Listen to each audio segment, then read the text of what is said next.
What can you burn on? You think the answer is simple, but it may not be that clear. Some woods are perfect for pyrography.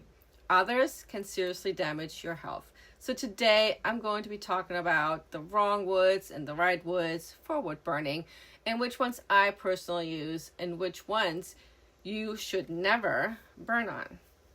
So that by the end you'll know how to keep your art beautiful and yourself healthy and safe.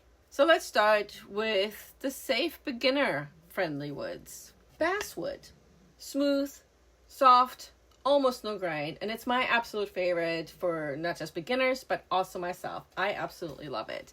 There's Italian poplar. It's light, smooth, great for frames or larger pieces. And then there's maple and cherry, both light grain woods that burn cleanly. And then there's aspen, willow, smooth, minimal grain, great for consistent shading.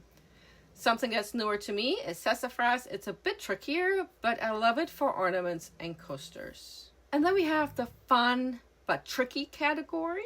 Woods you can use, but you will need to adjust your technique just a little bit. Birch.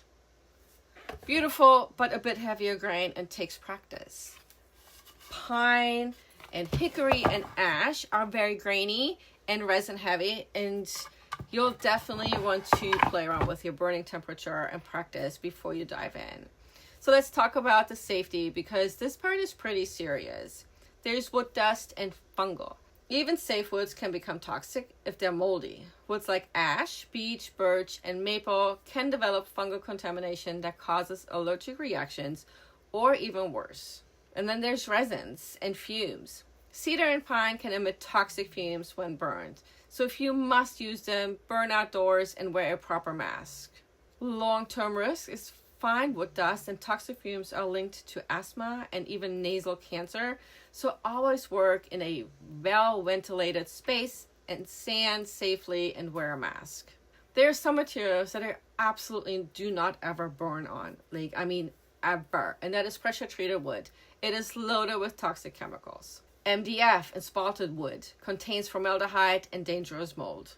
Anything that's painted or stained or sealed, unless you sand it down to the raw wood, don't use it. And while this might seem obvious, plastics, acrylics, plexiglass, they release deadly fumes, so please don't ever burn on those either. If you would like to be more creative and go beyond the wood, there are some fun, safe options. There are gourds, challenging curves, but so much fun.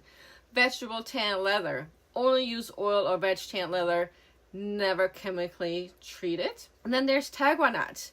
It is a vegetable ivory. I love these for jewelry. So here's the takeaway.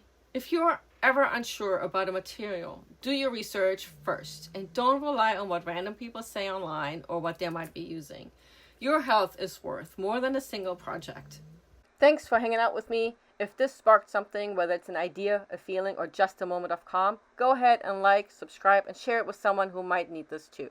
Until next time, stay curious, stay rooted, and keep creating your own wild path.